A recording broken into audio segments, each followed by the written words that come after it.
Hey all. Now, as I'm sure you're all aware, Batman has had many dangerous and devious enemies, but today, I want to try and elucidate you on what I believe is his greatest adversary ever.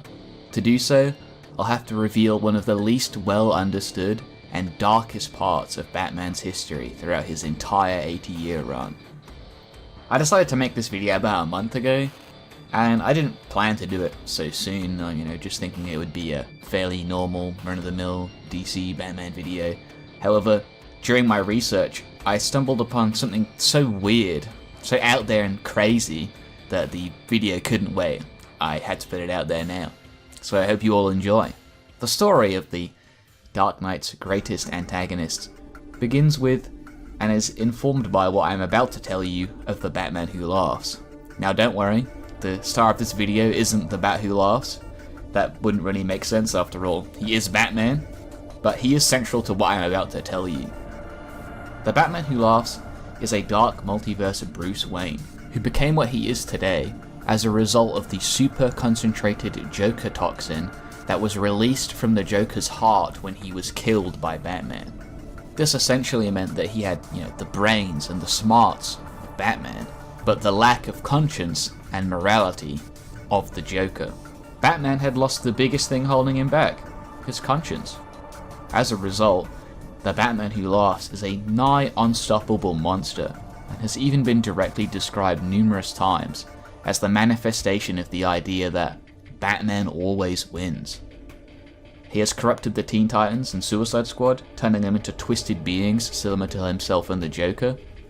He is capable of casually killing Red Hood, Red Robin, Batgirl, and Nightwing, although he did get the jump on them. And he has his own group of corrupt Robins travelling with him that are individually capable of reacting to and trading blows with Killer Croc. At one point, he was shown to wield a gun capable of firing 8th metal bullets that could knock out Wonder Woman in a single shot. But this isn't even close to his limits. The Clown King of Horror has accomplished many other terrible and great acts. He was capable of defeating his own universe's Justice League using the weapons he had collected from various villains with them over the years, and used a modified version of Black Kryptonite to send Superman and Supergirl into a killing frenzy that eventually led to their deaths. He also defeated the Spectre, of all things, off-panel. The Spectre is an immensely powerful being that has been a threat to all of creation and has traded blows with similarly powerful beings like Darkseid on numerous occasions. In this same scan, he also claims to have defeated armies of supervillains, although we never really see what that entails. He has a book called How to Destroy the Multiverse, and was also able to kidnap and contain the Overmonitor, planning on using him and the Anti-Monitor's disembodied astral brain to destroy all of reality. He's broken into the Oblivion Bar, a pocket dimension outside of time. At one point, he was held captive by Lex Luthor behind numerous seals, including a geothermal barrier, a spell that Morgan Le Fay used to keep Merlin sealed in a cave for 1,000 years, and a barrier made from technology that Lex Luthor saw in the future. This same Merlin has held all of space and time in his hands, and should be relative to characters like Mordru and the Lords of Order, who were a threat to the entire Godsphere, Platonic realm where the New Gods, Endless, and other similar beings reside. But the only thing actually keeping the Bat there was the fact that he wanted to be there, even going so far as to show Lex Luthor the dark metal pick he had under his tongue that he could have used to escape the entire time.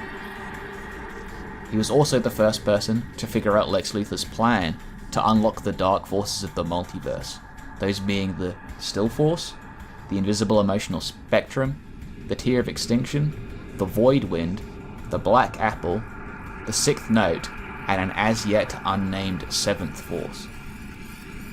The Batman Who Laughs also seems to be the first human to be aware of the existence of Perpetua, the creator of the multiverse, and her containment within the Source Wall. He even claimed to know how to free her. Now, I'm telling you all of these absolutely mind-boggling feats, because there is another Batman, far more dangerous than the Batman Who Laughs, an ally of his called the Grim Knight. He is the Bruce Wayne that picked up the gun and shot Joe Chills, the man who killed his parents.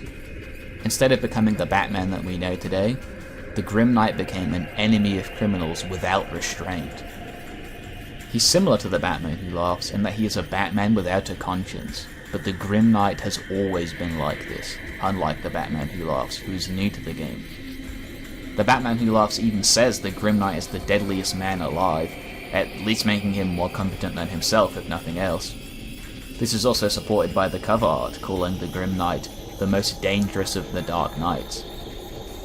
The Grim Knight was even able to trick the Batman Who Laughs into extending his plans to destroy the multiverse, because doing it the easy way would be less fun. He has the same arsenal as any Batman, but he also has the experience and lack of a conscience to use them to their most devastating extent. This is exemplified most greatly by the use of implants placed inside the neck of every resident of Gotham. Implants that could be detonated at any time to prevent any crime.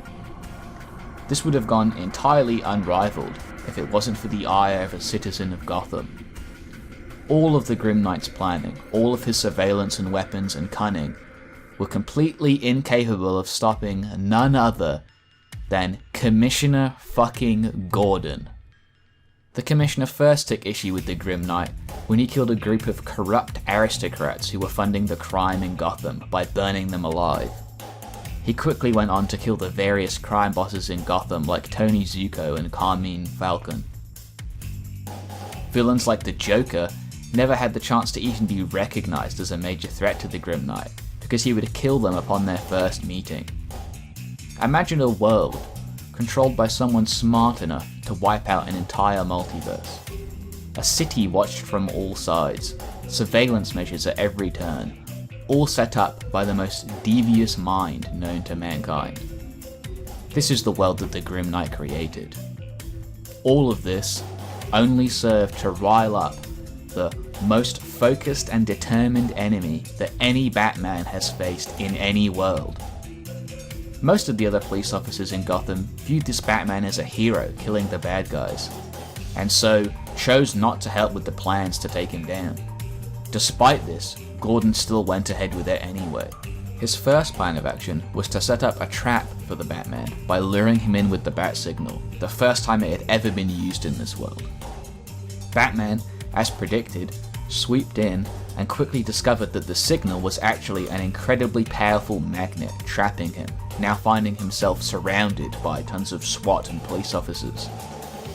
This plan would have been a complete success if the magnet and equipment being used by the police that came to arrest him wasn't made by Wayne Industries. As such, the Grim Knight was easily able to activate failsafes in the gear, killing all of Gordon's men and disabling the magnet, allowing the Bat to escape. This failure wouldn't be enough to stop the Commissioner though, as he went into hiding, attempting to discover the Grim Knight's identity and come up with a plan of attack. For 6 weeks, he was able to evade the extensive surveillance network set up by Batman and was the first to discover the Grim Knight's true identity as Bruce Wayne. He took this knowledge and used it to hunt down the Batman, but the Grim Knight wouldn't go down without a fight. He pulled a gun on the Commissioner, only to have it pulled from his grasp. Gordon then goes on to, and I shit you not, beat the absolute tar out of Batman with his bare fucking fists in what would later be described by the Grim Knight as pure humiliation.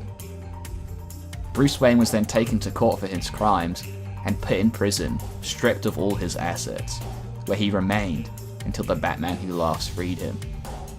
Now you might be thinking that, this is just this universe's Commissioner Gordon. The Grim Commissioner Gordon is the only one capable of this.